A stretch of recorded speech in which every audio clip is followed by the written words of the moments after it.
अफ्तार के समय में एक बार फिर से खुशामदीद। मेरे साथ मौजूद हैं बीजी, तो आइए उनसे बात करते हैं। बीजी, आप एड्स के पेशेंट्स के साथ भी मतलब उनके टेस्ट करवाती हैं, उनके ट्रीटमेंट करवाती हैं। आम लफ्ज़ों में अगर कहा जाए तो बहुत ऐसे लोग हैं जो उनके पास जाने से भी घबराते हैं, तो आप उनके लिए क्या कहेंगी कि आप मतलब पीछे हटना चाहिए या उनके पास बैठ जाना चाहिए या काम करना चाहिए उनके साथ? ज़रूर उनके साथ बैठ के काम करना चाहिए। कोई ऐसी डिजीज़ नहीं है कि एक दूसरे से बर्तनों में खाने से लगे, बातचीत से हो, और कोई अछूत की बीमारी नहीं है। बिल्कुल।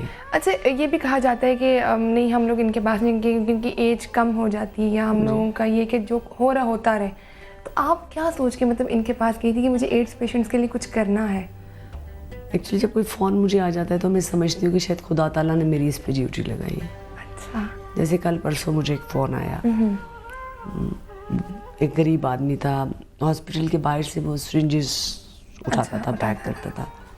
उसका मुझे फ़ोन आया कि मुझे एड्स है और मेरा 70,000 रुपये टेस्ट में लग गया। फिर मैंने उससे कहा अपनी वाइफ का टेस्ट कराओ, तो उसकी वाइफ का टेस्ट हुआ तो उसकी वाइफ को भी एड्स थी। फिर मैंने कहा अपनी छोटी बच्ची का भी टेस्ट कराओ, उसको भी एड्स है। पूरी फैमिली को मतलब? पूरी फैमिली को एड्स है। उस दौरान उसने 2 बच्चों को बर्थ हुई और दोनों को एड्स है। मतलब पूरी फैमिली जो इस दौरान भी हुए उनको भी एड्स है। मतलब इस बारे में मुझे नहीं पता क्या करना चाहिए। अगर बीजी आगे बढ़कर ये काम कर सकती तो गवर्नमेंट को भी चाहिए कि वो आगे बढ़ के साथ दे। आपकी जो NGO है जी, ये आपने मतलब स्टार्ट की, और सोशल वर्क के साथ साथ ड्रेस डिज़ाइनिंग दोनों को हो नहीं जाता ड्रेस मैनेज के नहीं, अच्छा आप नहीं करना, या तो मैं डिज़ाइन ही करूँ या फिर मैं ये सोशल वर्क में आ जाऊँ? देखो माया, डिज़ाइनिंग तो मेरा प्रोफेशन है। अच्छा। और सोशल वर्क शायद मेरी हॉबी है। जो मेरी अपनी ज़ात का वक्त होता है, जो मेरा वक्त होता है, वो फिर मैं ऐसे कामों पे सर्व करती हूँ, चाहे वो 2 घंटे होता है, 3 घंटे होता है, 4 घंटे होता है। तो जो NGO है आपकी वो थैलेसीमिया पेशेंट्स के लिए है? जी, एक्चुअली जो मैंने ये सोशल वर्क सीखा है, मैं पहले फातमीद फाउंडेशन की बोर्ड की डायरेक्टर थी फॉर 14 ईयर्स। सबसे पहले हमने पेशावर सेंटर बनाया। वहाँ पे जो बच्चों को थैलेसीमिया के बच्चों को खून लगाने के लिए लाहौर लाना पड़ता था। सही, बहुत पुरानी बात है ये। दूसरा सेंटर हमने सवात में बनाया। थैलेसीमिया की बीमारी सवात में भी बहुत ज़्यादा है। फिर तीसरा सेंटर मुल्तान बनाया। माशाल्लाह, एक के बाद एक। और इसी तरह से आपने अगर कहीं पे कहते हैं कंट्रीब्यूट किया पाकिस्तान की कामयाबी के लिए, तो बहुत अच्छा है। आपसे बात करते हैं बीजी, लेकिन आज में भी वक्त है रोज़ा कुशाई का, और आज की जो रोज़ा कुशाई है वो कोयटा के कुछ बच्चों की है, तो आइए देखते हैं।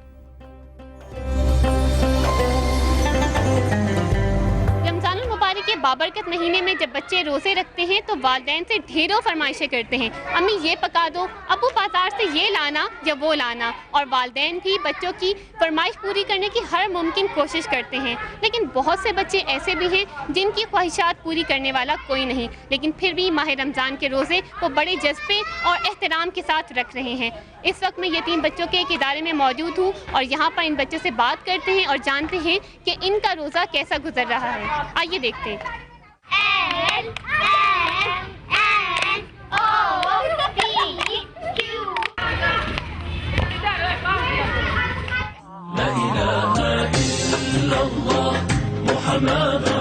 रोज़ा कैसे गुजारते हो आप? इसको सुबह सुबह जब सैरी करते हैं, फिर थोड़ी देर के सोते हैं, फिर जब नमाज का टाइम होता है नमाज पढ़ते हैं, 6 बजे तैयार होकर स्कूल जाते हैं। ट्यूशन में के बाद फिर इधर आते हैं, 1-2 घंटे खेलते हैं, उसके बाद अफ्तारी करते हैं। ये मुझे बताओ कि अफ्तारी में सबसे ज़्यादा खाने में क्या पसंद है? पकोड़े। पकौड़े पसंद है।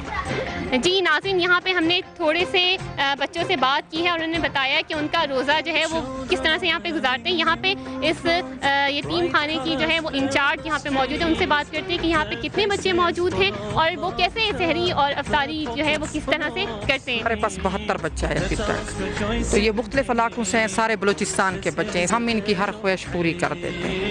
इनको अच्छा से अच्छा हमारी कोशिश होती है, अच्छी से अच्छी। माँ बाप की तो कमी खैर कोई नहीं पूरी कर सकता, लेकिन इनको SOS में वो सब कुछ मिलता है जो अपने माँ बाप मुहैया कर सकते हैं।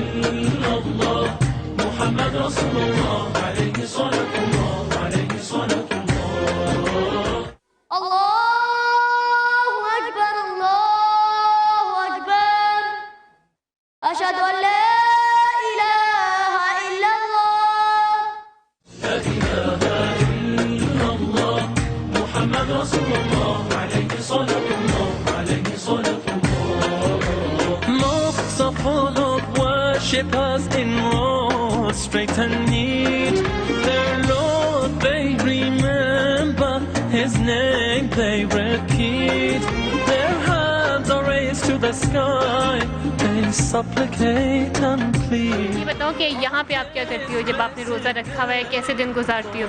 बहुत अच्छा दिन गुजारते हैं और यहाँ पे सब कुछ मिलता है माशाल्लाह।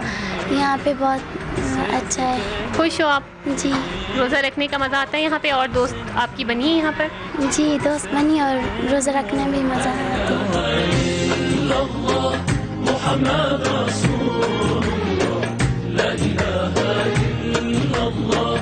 हमारा दीन हमें यतीमों और मसाकीन के साथ हुस्न सलूक करने का दर्स देता है। क्या ही अच्छा हो कि इस माह रमज़ान में आप भी अपने इर्द गिर्द ऐसे बच्चों की रोज़ा कुशाई कराने में मदद करें जो रोज़े तो रखते हैं लेकिन उनकी ख्वाहिशात पूरी करने वाला कोई नहीं। फ़िलहाल चलते हैं स्टूडियो।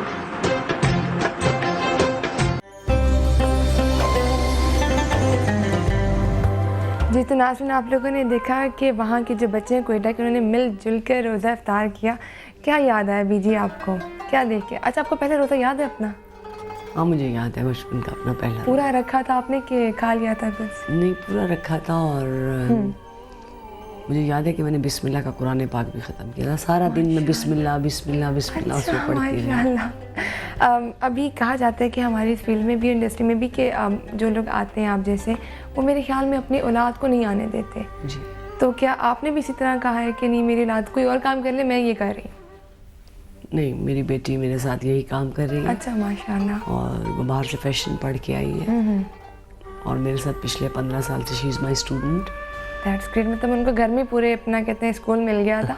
आजकल जो हमारे फैशन डिज़ाइनर्स आते हैं, आपको लगता है कि वो पूरी इसकी जो है एजुकेशन लेके आते हैं डिज़ाइंस की, या फिर खुद ही अपनी तरफ से जो डिज़ाइन आया?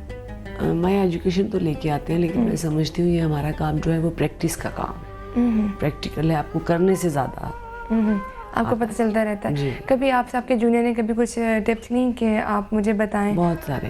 तो आप दे देती हैं? हाँ, लेकिन ऐसे बहुत से डिज़ाइन होते हैं जी हमने नहीं देनी, ये हमारी अपनी पर्सनल क्रिएशन है। नहीं। आप दे देती हैं। एक दिल्ली में मेरे ख्याल में कंपटीशन हुआ था, सार्क फेस्टिवल या कंपटीशन, जी। उसमें वाहिद आप पाकिस्तान की डिज़ाइनर थी जो गई थी। जी। तो उन्होंने आपको इनवाइट किया था या मतलब आपको पता चला कि वहाँ पे कंपटीशन है? नहीं, उन्होंने इनवाइट किया अच्छा। था। उन्होंने 6 महीने पहले इन्फॉर्म किया था जी। कि जो स्टार्स हैं वो ब्रांड बनेंगे। अच्छा। राइट। तो कितने मुल्क? स्टार नाइट थी, 35 कंट्रीज ने पार्टिसिपेट किया था। थी। एंड अल्हम्दुलिल्लाह my lehenga was lehenga of the century. माशाल्लाह। और तो कितना टाइम लगा था उस लहंगे को डिज़ाइन करने के लिए? About 4 months. 4 मंथ्स। क्या सोच रही थी कि इसमें कौन से स्टोन्स लगेंगे, कौन सा कलर था? उस पर मैंने ताजमहल को डिज़ाइन किया था लहंगे के ऊपर। अच्छा। ताजमहल के जितने मोटिव हैं वो सारे मुस्लिम मुगल्स ने बनाए हुए थे। अच्छा, जो खुद डिज़ाइन करती हैं उस पर हर तरह का मोटिव लगाती हैं, और आपकी ड्रेसेस की वजह से बहुत सी हमारी आर्टिस्ट हैं जो प्यारी भी लगती हैं। खुद आप इतनी सिंपल होती हैं लेकिन ग्रेसफुल लगती हैं, इसकी क्या वजह है? अच्छा लगता है शायद मुझे ऐसा सिंपल रहना। बिल्कुल ऐसे है ना माया, जब आप बहुत सारा खाना पकाते रहें तो उसकी खुशबू से आपका दिल नहीं करता फिर वो खाने बिल्कुल। को। तो आप देख रही होती हैं तो आपका दिल करता है सिंपल है, लेकिन मर्द से भी जी आप जैसे भी ड्रेसिंग करती हैं बहुत ग्रेसफुल लगती हैं।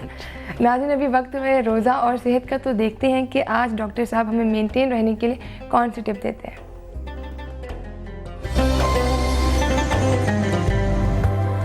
अफ्तारी में ज़्यादातर फ्रूट्स का आप इस्तेमाल रखें, ठीक है। पानी ज़्यादा से ज़्यादा पीना चाहिए अफ्तारी और सहरी के दरमियान में। और इसके अलावा जूसेस वगैरह आप यूज़ कर सकते हैं, खजूरें ले सकते हैं, और ज़्यादातर इन्हीं चीज़ों का इस्तेमाल करना चाहिए। सहरी में यह है कि ज़्यादातर आमतौर पर लोग जो है वो पराठे वगैरह यूज़ करते हैं, इसलिए कि ज़्यादातर लोगों का कॉन्सेप्ट यही होता है कि पूरा दिन हम लोगों को भूखा रहना पड़ता है या रोज़े से रहना पड़ता है, तो ज़्यादातर लोग हैवी चीज़ें खाते हैं, जैसे खजला है, फेनी है और पराठे हैं। लेकिन मैं फिर यही कहूँगी कि उसमें भी आपको जो है वो लो फैट डाइट लेनी चाहिए। यह है कि आप जो है दूध का 1 गिलास ले लें। इसके अलावा जो है वो आप रोटी सालन जो भी घर में बना है तो वो आप पेट भर के खाएं, लेकिन ऑयली चीज़ों से, पराठों से और खजला, फेनी और इन चीज़ों से ज़्यादातर अवॉइड करना चाहिए। दिन में कम से कम ये कोशिश करनी चाहिए कि सहर और अफ्तार के दरमियान में जो है वो आप कम से कम 10 से 12 गिलास पानी ज़रूर पीना चाहिए। वरना अदरवाइज़ ये कि अगर पानी कम पिएंगे तो डिहाइड्रेशन हो सकती है, UTI हो सकता है, किडनीज में इन्फेक्शन हो सकता है। तो पानी ज़्यादा से ज़्यादा पीना चाहिए। कम से कम 12 गिलास पानी जो है वो आपको सहर और अफ्तार के दरमियान में पीना चाहिए।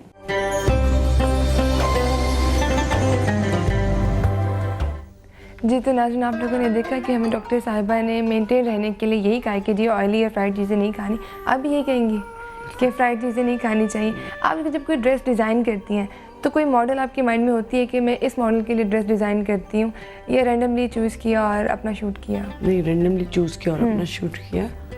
और एक जनरल एक साइज़ होता है मॉडल्स का, अच्छा। तो उसी साइज़ पे हम डिज़ाइन करते हैं। उसके लिए अब आपने फिल्म आर्टिस्ट के लिए डिज़ाइन किया, मॉडल्स के लिए डिज़ाइन किया, किसी पॉलिटिशियन के लिए भी ड्रेस डिज़ाइन किया है? बहुत सारे पॉलिटिशियंस मेरे क्लाइंट अच्छा। हैं, बल्कि ज़्यादातर मेरे पॉलिटिशियंस ही क्लाइंट हैं। हाँ, उनका ड्रेस डिज़ाइन करते हुए डिफ़िकल्टी आती है या मतलब हमारे आर्टिस्ट के? उनका डिज़ाइन करते हुए डिफ़िकल्टी तो नहीं आती, लेकिन सिचुएशन को देखना पड़ता है कि वो पॉलिटिशियन है, उनके कलर में, एक्ट्रेस के कलर में, डॉक्टर के कलर में और कट में तो बहुत फ़र्क होता है। सही बात है। वरना आजकल ये कहा जाता है डिज़ाइनर के पास जाएं, ऐसे बहुत से डिज़ाइनर हैं जी ये ड्रेस आप पे सूट करेगा, ये पहन लें।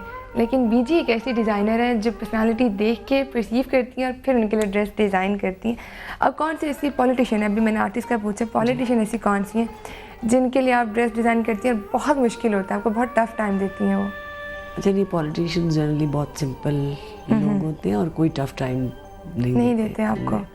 हमारी जो फैशन इंडस्ट्री है, मुल्क में हालात जैसे भी हों, लेकिन फैशन इंडस्ट्री माशाल्लाह दिन ब दिन ऊपर ही जाती जा रही है। क्या वजह है इसकी कि सिर्फ फैशन इंडस्ट्री पे ही काम हो रहा है? नहीं, ऐसा नहीं है, ऐसा बिल्कुल नहीं है। बहुत सारी चीज़ें जो आपको नज़र आती हैं वो वैसी नहीं होती, और हम समझते हैं शायद फैशन इंडस्ट्री में लोग बहुत ज़्यादा पैसा बना रहे हैं, ऐसा बिल्कुल नहीं है। आपको बहुत ज़्यादा पैसा उसमें इन्वेस्ट भी करना पड़ता है, आपको अपना टाइम भी लगाना पड़ता है, और इतना कंपटीशन है कि एवरीडे आपको एक नई चीज़ आपको अपना नाम रखने के लिए बनानी पड़ती है।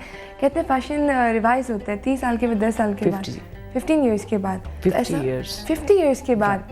तो जो आज से 50 साल पहले का फैशन था वो अब आज आया है, जी। और लोगों को प्रॉब्लम नहीं होती कि इतना पुराना फैशन वो सेम एज इट इज़ लेके आते हैं या फिर थोड़ा सा चेंज करते हैं? नहीं, लाइक जैसे अब आजकल जिप्सी एरा चल रहा है जी। तो जो जिप्सी एरा में था, हम ज़माने में जीनत अमान के जो फैशन होते थे, अच्छा। और शबनम की जो साड़ियाँ होती थी, अच्छा। तो एरा को अगर आप देखते हो तो एरा बिल्कुल वैसा ही आता है। साड़ी बहुत फैशन में, फूल यहाँ लगाया करते थे लोग, वो बहुत जी फैशन जी में। बिल्कुल, मतलब थोड़ा सा चेंज करके आ जाए तो ज़्यादा अच्छी बात है। थैंक यू सो मच बीजी, समा की तरफ से ये छोटा सा तोहफा आपके लिए। Thank you। बहुत अच्छा लगा आपसे बात करके, बहुत ही फैशन की टिप्स मिली, थैंक यू जी। तो नाज़रीन हमारे साथ ही बीजी और बात करके बहुत अच्छा लगा। और जाने से पहले मैं ये कहूँगी कि फ़ैशन वो है जो आप पे सूट करे, ये नहीं कि किसी और को आपने देखा है तो ज़रूरी नहीं कि वो आप पे सूट करे, तो वो चीज़ अपनाएं जो आप पे अच्छी लगती है। इसी के साथ अपनी होस्ट माया अली को दीजिए इजाज़त, कल फिर मिलेंगे, अल्लाह हाफ़िज़।